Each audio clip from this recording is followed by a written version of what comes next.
시청자 여러분 안녕하십니까? 출발 성공 투자 박민영입니다. 안녕하세요. 김수정입니다. 간밤 뉴욕 증시는 정말 오랜만에 주요 지수가 다 같이 올라갔습니다. 기업들의 호실적 그리고 미국의 10년물 국채금리가 어느 정도 안정세를 찾았기 때문인데요. 지금 실적 발표한 기업들 보면 정말 많아서 오늘 정리하시느라 좀 힘드셨을 것 같다라는 생각도 들고요. 마이크로소프트와 구글 같은 경우에는 실적은 컨센서스를 상회했지만 클라우드 부문에서 차이가 있었던 관계로 시간 외에서 주가가 엇갈리기도 했습니다. 네. 정말 미국부터 국내까지 수많은 기업들의 실적이 쏟아지고 있다 보니까 오히려 하나의 기업 실적에 집중되는 것이 아니라 시선 분산으로 더 주목을 받지 못하고 있는 건 아닌가 문득 그런 생각도 들었습니다. 자, 오늘 국내도 많은 기업 실적 쏟아질 거고요. 말씀 주신 대로 밤사이 나온 기업들의 실적 소식도 같이 정리해 가겠습니다. 자, 어제장이 어땠는지 다시 한번 떠올려 보시죠. 어제는 반등다운 반등이 나왔다라는 생각 많이들 드셨을 겁니다. 코스피, 코스닥 장중에 낙폭으로 본다면 1% 이상씩 빠지고 있었는데 결국 코스피는 1% 이상의 상승, 코스닥은 무려 2.7%의 상승으로 끝이 났습니다. 코스닥 저점 대비 고점으로 놓고 봤을 때는 엄청난 변동을 보여준 거죠. 아랫꼬리가 달린 양봉을 기록했습니다. 모처럼 이 강한 양봉은 굉장히 달콤하게 느껴졌던 어제였죠. 상승 종목수 코스피에서 72%, 거래대금도 늘어났고요. 코스닥도 상승 종목 비중이 85%나 됐습니다. 하락 종목 1,200개 정도 되다가 갑자기 상승 종목 개수가 늘어나는 그런 현상을 어제 보여줬죠. 어제 시장의 반등에 힘을 보태준 이슈들은 이겁니다. 이스라엘 전쟁 소강 국면에 들어가는 느낌, 그리고 미국의 국채금리 하락, 빌 에크먼 이슈 어제 정리해드린 내용 그 영향이었고요. 푸틴 건강 이상설도 있었습니다. 그리고 중국의 국부펀드 ETF 매입 소식과 일본의 BOJ 국채 매입 소식 등이 금리와 환율 안정에 힘을 실어주면서 어제 장상승에 강한 역할을 해줬죠.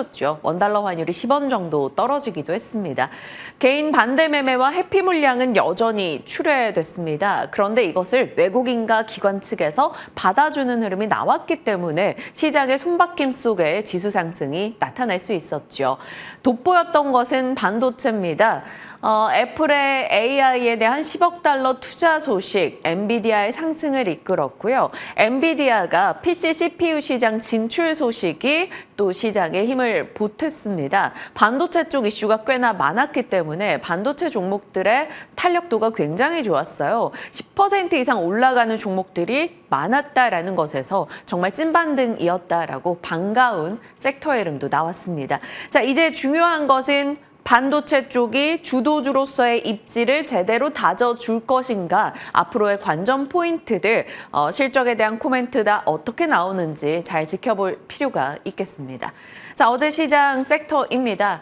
A급 반등이었다라고 나눠볼 수 있겠는데, 바이오 쪽은 삼성바이오로직스가 크루마 파트너스와 협업한다라는 소식에 5%, 셀트리온 자사주 매입 관련한 이슈 속에 또 5, 6% 올라가는 모습이 있었고요.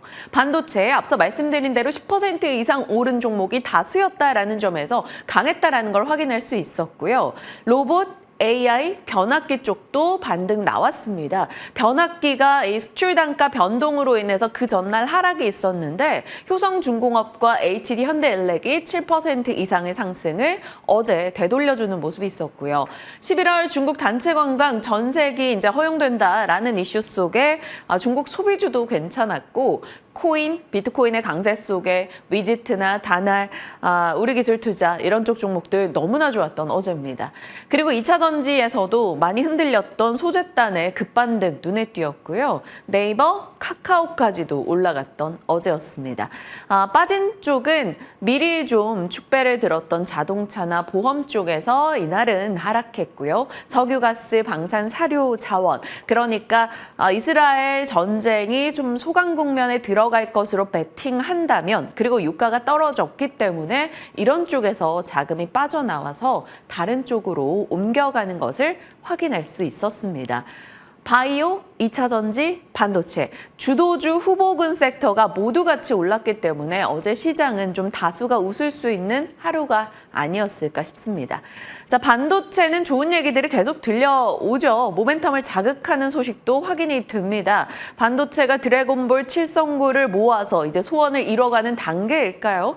일단 반도체 가격이 올라가고 반도체 수출액도 늘어나고 HBM 모두가 필요하다라고 외치고 있습니다. 그러면서 빅테크는 그쪽으로의 투자를 아낌없이 하고 있죠.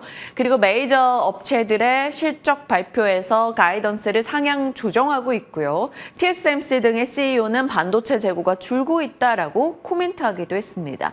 그동안 반도체 쪽에서 좀처럼 수요 회복이 되지 않았던 PC나 스마트폰 쪽에서도 일부 수요 회복이 감지된다라는 얘기가 들려오고요. 이런 긍정의 이슈들이 좀 맞물리면서 어제 반도체는 유달리 강했죠. 블룸버그에서 애플이 생성형 AI에 10억 달러 투자한다라는 뉴스 있었고요. 거밍치는 거기에서 하나 더 보탭니다. 그거보다 더 많은 금액을 지출할 것이고 지금도 엔비디아 서버 칩을 구매 중인데 이제 차세대 칩까지 구매할 계획이야 라고 얘기했습니다. 이것은 당연히 엔비디아에게 힘이 되는 내용이었고요. 엔비디아, HBM, 국내 HBM 관련주들이 상승률로는 테마 상승 1위권에 올라갔던 어제였습니다.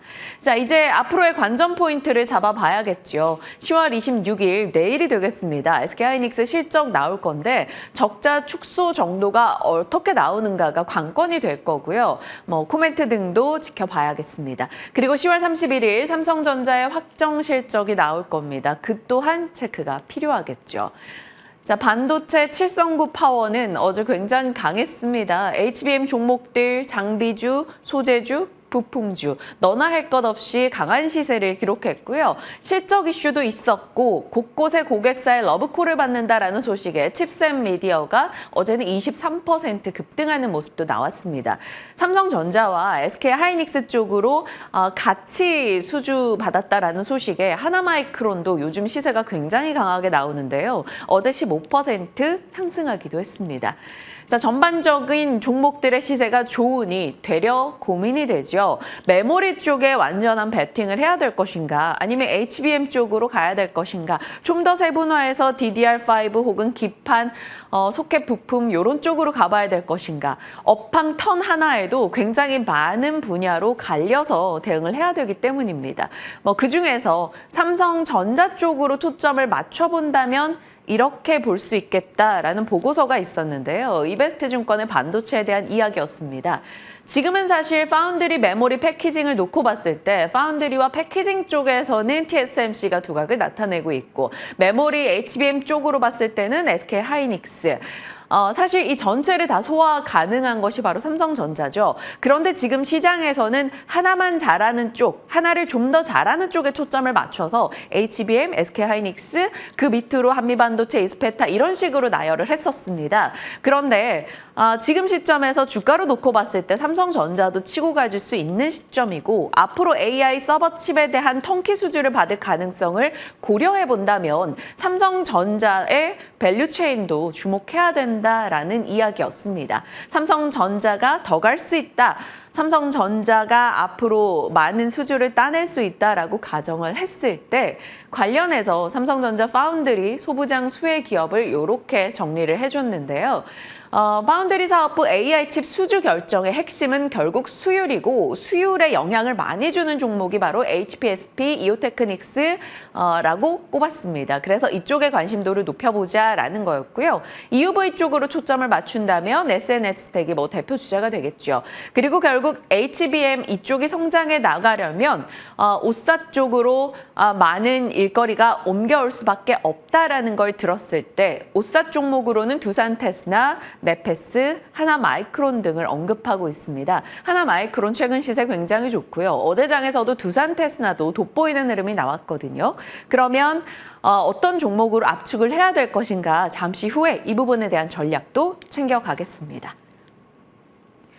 자, 제이미 다이먼 JP모건 체이스의 회장과 블랙록 CEO죠. 레리 핑크 주요 인사들의 코멘트 등이 밤사이 뉴욕장을 살짝 흔들기도 했습니다. 이들의 코멘트는 그렇습니다. 제이미 다이머는 계속 7%를 외치고 있죠. 내년 걱정된다. 금리 7% 대비해라. 연준의 1년 반 전 경제 전망은 100% 틀렸다라고 얘기하고요. 고물가, 긴축, 경기 침체가 순서대로 올 것으로 경고하기도 했습니다. 그리고 지금의 현상이 1970년대랑 유사하다라고 얘기하고 있죠.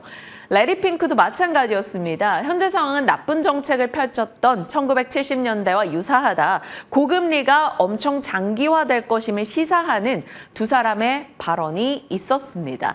특히나 레리 핑크 같은 경우는 미국의 지금 국가 부채가 무려 4경 3,600조다. 이것을 고려했을 때 재정 적자를 메꾸기 위한 국채 발행은 지속될 것이고 수요 불안은 이어진다. 고금리는 계속된다라는 코멘트였습니다. 그들의 1970년대를 떠올리는 향수는 결국 고금리가 엄청나게 긴 시각 이어질 것이다라고 경고를 하고 있습니다. 이 때문에 잠시 뉴욕장에서 좀 매도 움직임이 나오기도 했는데 그래도 일단 시장은 어제 빌 에크먼 이슈로 인해서 채권 금리가 안정을 찾아가는 것에 좀 더 초점을 맞췄습니다. 실제로 주요국 10년물 국채 금리를 보시면 미국, 한국, 일본, 독일, 스페인, 포르투갈, 그리스, 이탈리아 모두 다 10년물 국채 금리가 내려갔기 때문에 뉴욕장은 여기에 조금 반응을 해줬습니다. 뉴욕 증시 3대 지수는 미국의 국채 금리가 안정을 찾고 유가가 또 떨어진 것에 포인트를 맞춰서 장중의 흔들림을 극복하고 결국 상승으로 거래 마쳤습니다. 나스닥은 1% 가까이 올라서기도 했죠. 때마침 경기 선행지표 S&P 글로벌 PMI가 발표됐는데 이게 그 경계선인 50을 기록했습니다. 반년 만에 최고치. 미국 경기 아직 괜찮다라는 것을 한 번 더 볼 수 있는 내용이었죠.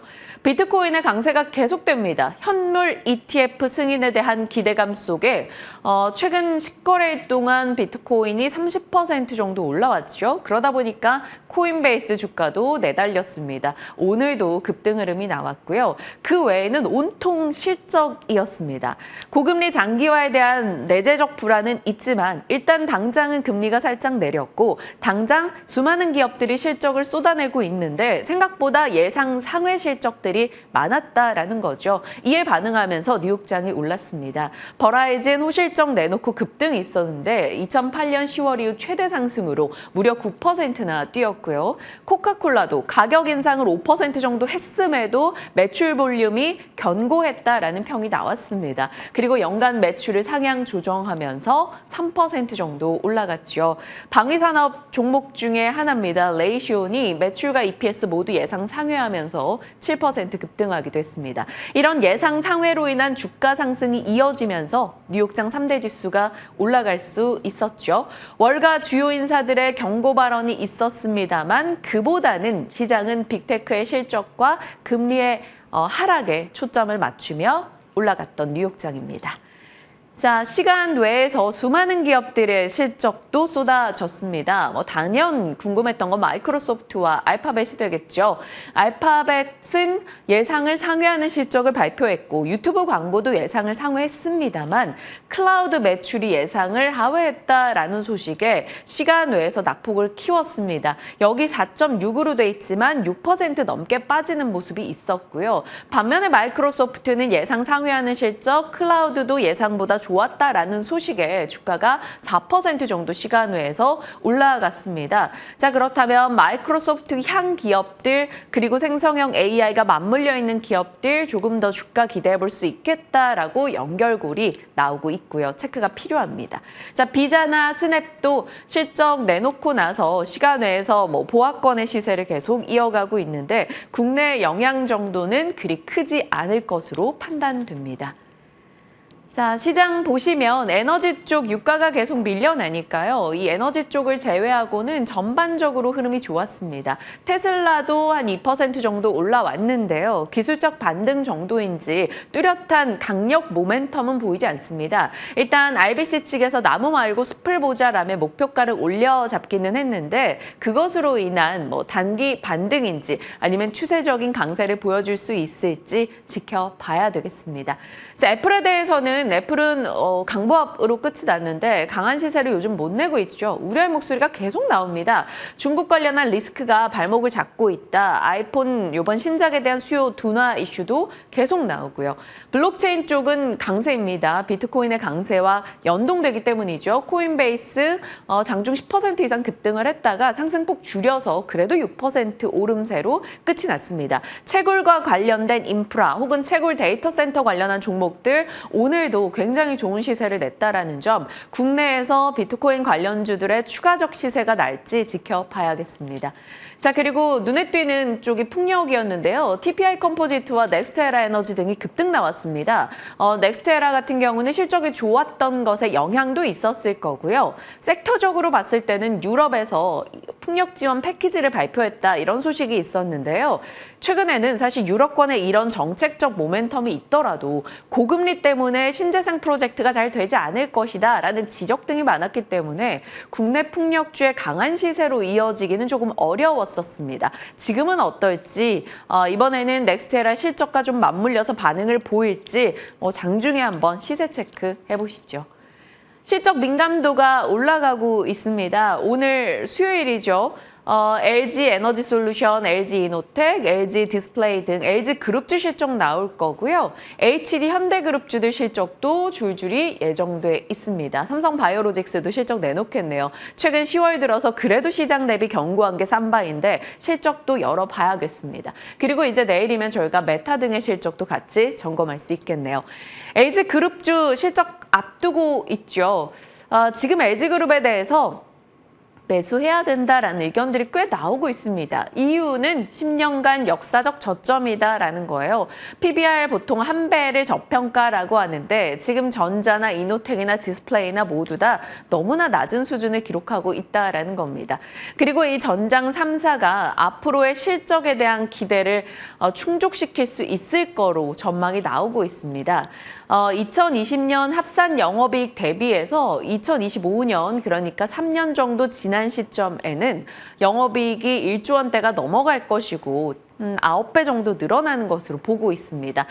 실제로 2025년도 LG 3사 전장업체들의 수주 잔고는 200조까지 급증 전망도 나오고 있죠. 그러면 지금 이렇게 단기적 테마가 들쭉날쭉하는 거에 대응이 어렵다면 이런 LG그룹주에 대해서 좀 모아가기 전략이 가능한지 바라봐도 괜찮은 것인지 오늘 잠시 후 전략 챙기겠습니다. 산업뉴스입니다. 정부가 클라우드 관련한 이야기 꺼내놓으면서 시간에서 이런 클라우드 종목들의 강세 움직임이 있었는데요. 마이크로소프트와 알파벳의 지금 시간에 주가를 가른 게 또 클라우드 부문이기 때문에 오늘 클라우드 쪽에 이슈 많았다라는 점은 상기해 보시면서 관련주들 체크하시길 바랍니다. 자, 그리고 10대 광물 중에 7대 광물 비축이 전혀 없다라는 뉴스가 있었어요. 당연 흑연도 포함입니다. 그러다 보니까 흑연 혹은 다른 광물에 대한 내재화 움직임 속도가 조금 빨라질 여지가 있겠죠. 내재화 쪽에 어떤 종목들이 영향권에 들어가는지 한번 곱씹어 볼 필요는 있겠습니다. 당연히 포스코 그룹주도 해당 사항이 있을 거고요. 오늘은 방한 외래 관광객 통계 나오는 날이고요. LNF 이전 상장 관련 주총 있습니다. 그리고 반도체 대전 개막식이 오늘부터 진행이 되기 때문에 반도체 시세들 또 연결될지 체크해 보시길 바랍니다. 자, 시장의 이야기들 들여다봤고요. 이제 실적 쪽에 초점을 맞춰본다면 어제 포스코 그룹주들 줄줄이 실적 나왔잖아요. 네, 맞습니다. 포스코 그룹주가 좀 아쉬운 3분기 성적표를 받아들었는데요. 과연 어떤 부분들이 영향을 미쳤는지 앞으로 전망까지 체크해 보도록 하겠습니다. 먼저 포스코 그룹주의 3분기 성적표가 나왔습니다. 지금 보시는 것처럼 약간 계열사 내에서도 엇갈린 모습이 나타났는데요. 전년 동기 대비로 먼저 좀 체크를 해보겠습니다. 포스코홀딩스 같은 경우에는 매출은 전년 동기 대비해서 감소했지만 영업이익은 33%가량 늘어났습니다. 글로벌 철강 업황이 좀 부진하면서 가격이 하락했고 제품의 생산도 많이 줄었습니다. 그래서 이 철강 부문의 영업이익이 직전 분기 대비해서 크게 감소했는데요. 하지만 전년 동기 대비해서는 늘어난 것, 바로 고부가 가치의 제품 판매 비율이 늘어났기 때문에 원가 절감 효과가 어느 정도 반영됐기 때문입니다. 하지만 직전 분기 대비해서 감소했다, 아쉽다라는 것은 사실이라고 볼 수가 있겠죠. 그리고 포스코 인터내셔널 같은 경우에는 전년 동기 대비해서 매출은 줄어들었지만 영업이익은 60% 가까이 늘어났습니다. 포스코 퓨처엠 같은 경우에는 반대로 영업이익 쪽에서 이제 하락이 나왔는데요. 포스코 인터내셔널의 영업이익이 좀 증가했던 이유는 연초에 포스코 에너지와의 합병을 했던 덕분입니다. LNG 터미널이나 발전 사업 부분이 좀 더해지면서 이렇게 영업이익이 괜찮았다라는 게 체크가 됐고요. 포스코 퓨처엠 같은 경우에는 리튬의 가격 급락에도 불구하고 사상 최대 분기 매출을 기록했습니다. 하지만 여전히 우리가 우려할 수밖에 없는 건 전체적으로 2차 전지 쪽에 이제 사업을 많이 하고 있는 쪽이기 때문에 배터리 소재 쪽에서 하이니켈 양극재 판매가 늘어났지만 그럼에도 불구하고 리튬이나 니켈 같은 메탈 쪽의 가격이 낮아졌다라는 것은 여전히 이 실적 측면에서 우려가 되는 요소입니다. 영업이익은 전년 동기 대비해서 55% 정도 하락한 채로 나왔습니다. 포스코 DX 같은 경우에는 전년 동기 대비해서 영업이익도 매출도 모두 다 늘어났는데요. 아무래도 로봇 쪽 관련된 사업을 하다 보니까 이쪽에서 이제 기회가 다양하게 나왔다라는 부분으로 체크해 볼 수가 있겠습니다. 이외에도 포스코 엠텍 같은 경우에는 영업이익이 전년 동기 대비해서 흑자로 돌아섰다라는 부분, 그리고 포스코 스틸리온 같은 경우에는 전년 동기 대비해서 영업이익이 크게 늘어났다라는 부분까지 체크해 볼 수가 있겠습니다. 그런데 어찌됐든 이게 실적 측면에서 봤을 때는 그리 좋지는 않은 성적표였습니다. 전년 동기 대비해서 또 비교를 해봤기 때문에 직전 분기 대비해서 봤을 때는 좀 아쉬운 부분들도 많았고 워낙에 지금 철강 업황이라던가 2차 전지 쪽의 사업에 있어서 굉장히 좀 우려되는 부분들이 많기 때문인데요. 포스코홀딩스에서 어제 IR을 가져서 그 내용들을 좀 체크해 보려고 합니다. 기존에 2023년에 대한 전망을 상저하고일 것이다 라고 얘기를 했었어요. 2분기에 일시적인 상승이 나오고 3분기에 약세로 돌아서고 4분기에는 약세가 지속될 것이다. 이렇게 지금 얘기가 나왔습니다. 그러니까 하고였는데 지금 어쩔 수 없이 3분기에 이어서 4분기에도 약세가 이어질 것이다 라는 얘기가 나오고 있습니다. 그 이유라고 하면 중국 정부와 철강사들의 경영 실적이 악화되면서 생각했던 것보다 감산이 크게 진행되지 않았기 때문입니다. 그래서 4분기에도 철강 시황은 좀 어려울 것이다 라고 보고 있고요. 그러니까 앞서 봤듯이 제품의 생산도 판매도 모두 다 줄어들고 판매 가격까지 내려가면서 이익도 감소하게 된다라는 부분을 우려할 수밖에 없습니다. 하지만 앞서 체크해 봤듯이 고부가 가치 제품들의 판매 비율이 늘어나면서 또 원가 절감을 통해서 사업의 경쟁력을 확보하겠다라는 계획을 밝히기도 했습니다. 거기다가 친환경 인프라 부문에서 이익을 꾸준하게 내겠다라는 목표까지 내세우기도 했습니다. 자, 그렇다면 다음 페이지 좀 체크해서 최근에 주가 흐름은 어땠는지 보도록 하겠습니다. 우리가 워낙에 포스코 그룹 하면 굴뚝주, 그러니까 철강 쪽으로 잘 알고 있었는데요. 이제 2차 전지 쪽으로 많이 사업을 바꾸기도 했습니다. 그래도 일단 전체적으로 봤을 때 글로벌 철강 업황이 둔화되고 있고 리튬 가격이 많이 내려갔기 때문에 실적이 좋지 않을 것이다라는 우려가 있었습니다. 그러다 보니까 주가가 최근에 많이 밀렸었고요. 실제로 이제 어제 실적이 나왔는데 그리 좋지 않은 실적을 받아들었죠. 최근에 2차 전지주가 많이 내려가면서 포스코 그룹주 그리고 에코프로 그룹주까지 같이 다 이제 신용 잔고가 많이 하락한 것도 확인할 수가 있겠습니다. 지금 보시는 것처럼 포스코 그룹주 6개 종목들의 이 차트 흐름을 좀 볼 텐데요. 지금 차트는 5개 정도밖에 나와 있지 않지만 6개 전체적으로 봤을 때 포스코 DX와 포스코 인터내셔널이 상대적으로 굉장히 좋은 흐름을 유지하고 있는 것에 비해서 나머지 4쪽은 전부 다 지금 조정이 길게 나타나고 있는 상황입니다. 올해 들어서 보시는 것처럼 정말 많이 올랐었는데 그 많이 올랐던 상승분의 일부를 최근에 거의 2달 동안 반납을 하고 있는 상황입니다. 포스코 홀딩스가 거의 16% 정도 하락했고요. 포스코 인터내셔널도 포스코 퓨처엠 그리고 포스코 엠텍, 스틸리온까지 20% 내외의 조정이 나오고 있습니다. 포스코 DX 같은 경우에는 최근 한 달 동안 6% 정도 밀리는 등 나름 선방했다라고 볼 수가 있겠습니다. 어제 실적이 나오고 나서는 DX 제외하고 나머지 쪽은 모두 다 상승부를 켰지만 최근에 조정을 좀 길게 받았기 때문에 투자 전략에 대해서 좀 궁금해지는데요. 이렇게 분위기가 좋지 않은 상황에서 포스코 그룹에 대해서 투자를 하는 ETF가 최근에 나와서 시장에서 또 화제를 모으기도 했습니다. 지난 17일에 상장이 됐는데요. 상장 당일에는 이렇게 좀 밀렸고요. 상장하고 나서 사실 쭉 밀렸습니다. 그런데 이게 이제 의미가 있다라고 보는 것은 삼성, SK 그리고 LG, 현대차에 이어서 포스코의 이제 투자를 할 수 있는 최초 ETF가 상장됐다라는 것이고요. 포스코그룹 계열 상장사 6곳에 집중적으로 투자를 합니다. 그 비중이 95%라는 부분도 굉장히 눈에 띄고요. 지금 아무래도 이쪽에서 이제 그룹주들도 많이 밀리고 2차 전지주도 많이 밀리다 보니까 이런 시점에서 상장을 한 것에 대해서 좀 의문이 되긴 하지만 이 한국투자신탁운용에서는 이런 얘기를 했습니다. 아무래도 앞으로의 성장성을 고려해 봤을 때는 지금의 주가 조정이 기회가 될 수 있다라는 얘기를 하면서 좀 매력적인 쪽이다라는 얘기를 했는데요. 관련한 ETF에 대해서도 시간 된다면 투자 전략 여쭤보겠습니다.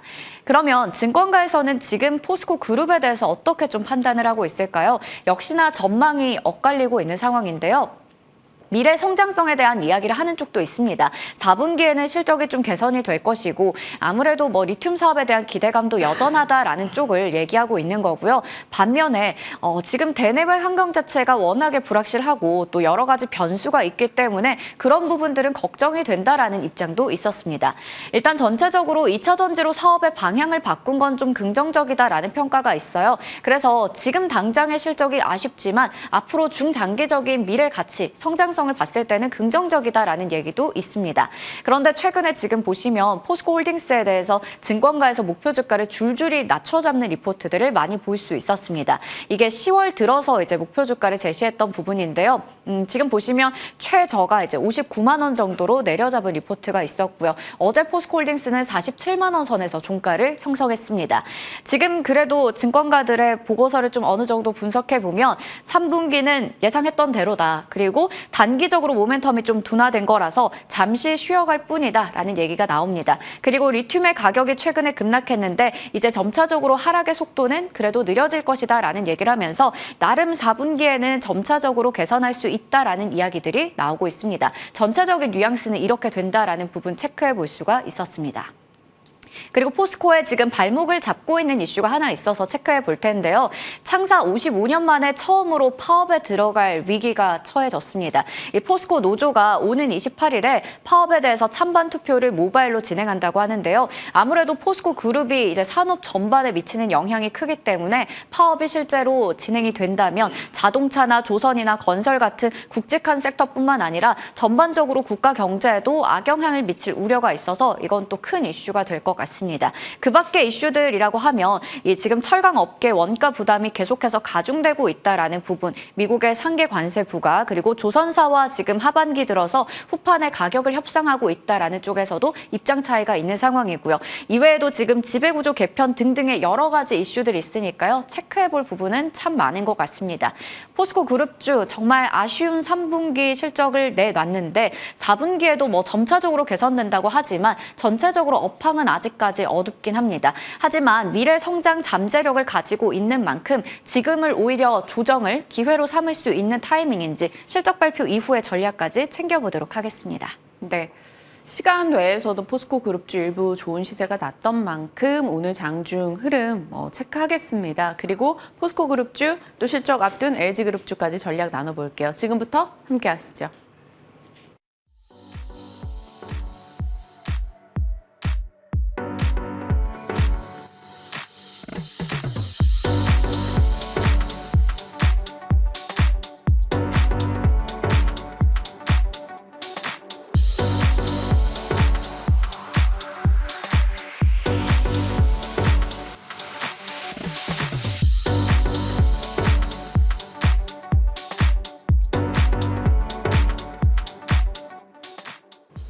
김민진 차장님과 전략 챙기겠습니다. 어서 오세요. 안녕하세요. 지난주 목소리 안 좋으셨는데 오늘은 좀 괜찮으세요? 네, 목은 지난주보다 확연히 나아졌습니다. 네. 차장님 목 컨디션이랑 시장이랑 같이 가나 봐요. 시장도 좀 나아졌습니다. 조금 반등다운 반등이 나왔어요. 앞으로 지금 목 컨디션에 더 이제 주의를 기울여주시고요. 네, 알겠습니다. 어제 반등에 대한 해석 어떻게 해야 될까요? 한 2, 3일 더 지켜봐야 될까요? 아니면 이 반등을 조금 즐기면서 이제는 좀 바닥 잡기 제대로 해보자 이런 마인드를 세팅해야 될까요? 우선 주가는 코스피 기준 2,400선 이하에서는 그리고 코스닥 같은 경우도 동일 기준 하에서는 매수는 충분히 가능한 권역이었다. 밸류에이션 상으로는. 하지만은 이제 주가 반등의 모멘텀 자체가 상당히 적었었고 대변수 그리고 국내는 내부적인 수급 문제 이러한 부분들 때문에 어려움을 겪었기 때문에 공격적인 매수세보다는 단계적인 매수세로 좀 접근을 할 수 있는 시장이었다라고 판단을 하고 있고요. 어제 국내 시장 개장 초반 조금은 어려운 모습을 보였었지만은 결국 이제 미증시의 반등 그리고 채권 금리가 5%에서 4.8%대까지 또 하락을 하는 모습을 보이면서 오늘 아침에 미국 시장까지도 양호한 모습을 보였다라는 거죠. 그렇다라고 한다면은 국내 증시 아직까지 코스피 2,400 아래쪽에 있는 상황이다라고 한다면은 추가적인 매수 대응 자체는 유효하다라고 판단을 하고 있습니다. 다만 이제 여러 차례 말씀드렸듯이 지금 시장의 방향성에 가장 큰 영향을 미치는 것은 채권금리라고 생각을 하고요. 네. 채권금리를 자극할 수 있는 결국은 이제 대외 변수적인 요인에서 뭐 여러 가지 이제 미국의 지표라든지 아니면은 중동 사태 거기에 대해서 미국의 예산안 통과 이런 것들은 상당히 부담 요소로 작용을 하게 될 겁니다. 그렇기 때문에 지금의 이 반등 자체가 뭐 추세적인 우상향보다는 너무도 급격하게 하락한 가운데 바텀 피싱을 할 수 있는 자리다라는 정도로 이해를 해주시면 좋지 않을까 이렇게 판단을 하고 있습니다. 왜 지금 시장에 대해서 반등인데도 고민하는가를 생각해 보면 호재가 나온 게 아닙니다. 악재가 완화됐는데 그냥 낙폭 과대로 인해서 그 악재 완화에 굉장히 강한 반등을 준 건데 그렇다면 이 악재가 사실 중동 리스크나 금리 문제나 언제든 또 뒤집힐 수 있기 때문에 네. 사실 불안감이 있단 말이죠. 그럼에도 불구하고 많이 빠진 것에서 제대로 좀 피킹을 해본다면 반도체 쪽이 그래도 가장 안전한 선택지가 될 것 같다. 뭐 물려도 반도체에 물리자 이런 의견들이 네. 많아요. 어제 반도체 강했고요. 그랬었죠. 엔비디아가 뭐 미국의 중국 때리기에도 추세는 잘 지켜냈고요. 이러다 보니까 반도체 기대를 하게 되는데 반도체에서 어떤 종목을 사느냐가 또 다음 문제예요. 네, 어제 개장 초반 시장이 쭉 밀리는 상황 속에서 버텼었던 종목군들이 결국 엔비디아 관련주들이었습니다. 뭐 애플이 이제 생성형 AI를 탑재한 세트들을 내년에 빠르게 좀 추격을 시킬 것이다라는 이슈도 있었던 것 같고요. 거기에 더해서 엔비디아가 뭐 PC 칩 시장에도 진출할 것이다. 거기에 더해서 엔비디아 칩이 이제 너무 비싸다 보니까 주요 이제 플랫폼 기업들이 나도 이제 그냥 내가 우리 필요한 칩 디자인해서 맡길게 이런 것들도 얘기가 있었거든요. 네.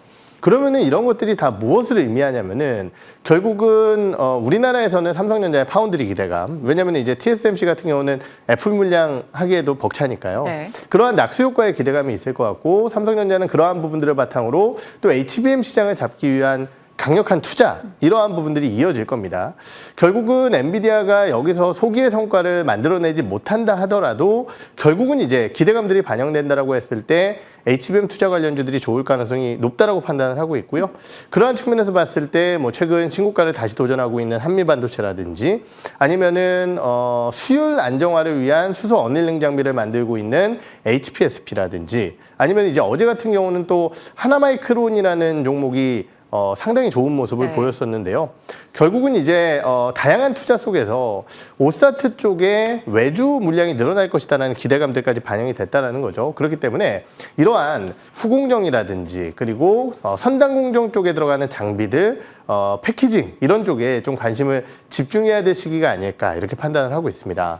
그럼 제가 김 차장 내가 한 2억이 있어. 네. 이 노는 돈을 어디다 넣으면 좋을까 하면 그 세 종목에 다 이렇게 나눠서요? 그건 아니고요. IDM 쪽은 들어가야겠죠. 당연히 삼성전자, SK하이닉스 둘 중에 한 종목은 들어가야 되는데 네. 그거는 이제 선택의 몫이라고 생각을 합니다. 제가 지난번에 나와서도 단기적으로는 SK하이닉스 그리고 이번 어닝 시즌 지나고 나서는 삼성전자를 보겠다라고 말씀을 드렸었는데요. 그 투자 전략 자체는 아직까지 유효하다고 생각을 하고 있습니다. 그러면 앞단에 탑 투 종목 중에 하나를 선택지로 넣고 네. 한미반도체 혹은 수율 쪽의 HPSP 아니면 옵사 쪽의 하나마이크론 네. 모두 다 좋은 선택지가 될 수 그렇죠. 있을 것 같다. 알겠습니다.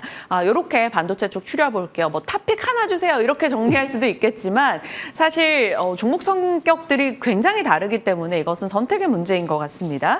자, 반도체 쪽까지 살펴봤고 포스코 그룹주 많은 분들이 고민하고 있는 그룹주입니다. 뭐 뜨거웠다가 또 차갑게 식었다가 어제 줄줄이 다 실적을 내놨는데 의미 있게 볼 시점일까요, 지금? 우선 실적을 놓고 봤을 때 포스코 홀딩스 같은 경우는 이제 지난주 18일이었나요? 19일 날이었나요? 어차피 이제 잠정 실적 발표를 했고 거기서 뭐 내용은 변화된 게 없습니다. 포스코 퓨처엔 같은 경우는 양극재 기업 에코프로비엠이 잠정 실적 발표를 하면서 어차피 이제 눈높이를 보여줬던 상황 속에서 역시 이제 부진한 실적이 나왔고요. 포스코 인터내셔널 같은 경우는 합병 이슈, 포스코 DX는 최근에 나타나고 있는 포스코 그룹주의 공격적인 투자와 함께 상당히 실적이 좋았습니다. 그렇다라고 하는, 물론 이제 다른 두 개의 상장 기업이 더 있지만은 이 네 개의 기업을 중점적으로 좀 말씀을 드리겠고요. 그렇다라고 한다면은 이 기업 쪽에서 4분기 혹은 내년도의 실적 전망을 좀 살펴본다라고 했을 때 어떠한 전략을 가져갈 것이냐라고 한다면은 네. 사실 포스코 홀딩스와 포스코 퓨처엔 같은 경우는 4분기까지는 어닝은 좀 제한적이지 않을까 이렇게 생각을 하고 있고요. 포스코 DX 같은 경우는 투자에 대한 이슈 때문에 여전히 강력한 실적 모멘텀을 가져갈 확률이 높다라고 판단을 하고 있습니다. 다만 이제 중장기적으로 봤을 때 지금 포스코 그룹주들의 주가를 움직이는 요소는 단기적인 이러한 실적 요소보다는 2차 전지 쪽의 센티멘트에 더욱더 밀접한 관계가 있다는 측면에서 봤을 때 결국은 이제 어제와 같은 2차 전지 관련주들의 반등 흐름이 나타나게 된다라고 한다면은 포스코 홀딩스를 필두로 한 주가의 반등이 나타날 가능성이 높고요. 네. 거기에 더해서 포스코 홀딩스의 주가는 아무래도 이제 리튬 생산과 함께 리튬 가격 민감도가 더욱더 높아질 가능성이 있습니다. 그렇기 때문에 리튬 가격의 반등은 물론 이제 양극재 관련 업체들의 주가도 좋게 만들 것이고요. 그렇기 때문에 이러한 부분들을 종합적으로 고려해 본다라고 한다면은 리튬가 반등이 포스코 그룹주의 반등에 천병 역할을 할 가능성이 높고 단기적으로 봤을 때는 포스코 DX의 실적이 좋겠지만은 내년도 기준으로 넘어가게 된다라고 한다면은 저는 포스코 퓨처엠의 실적이 상당히 좋을 것으로 물론 이제 리튬가가 더 하락하지 않는다는 가정하에 네. 그래서 단기적으로는 포스코 DX 내년도까지 좀 고려한 전략이라고 한다면은 포스코 퓨처엠을 좀 보고 있습니다. 네. 포스코 그룹주에 대해서 전략 주셨네요. 장기 혹은 단기에 따라서 종목 선택은 조금 달라질 것 같습니다. 말씀 주신 내용 참고해 주시고요. 자, 이번에는 LG그룹주로 가겠습니다. LG전자는 실적이 괜찮았었습니다. 네. 그리고 나서 이제 오늘 LG엔솔, LG이노텍, 디스플레이 등이 실적을 내놓을 텐데요. 전장 쪽에 대한 모멘텀들이 증권사 보고서를 통해 속속 도착을 하고 있습니다. 그래서 전자, 이노텍, 디스플레이에 대한 시각도 있고요.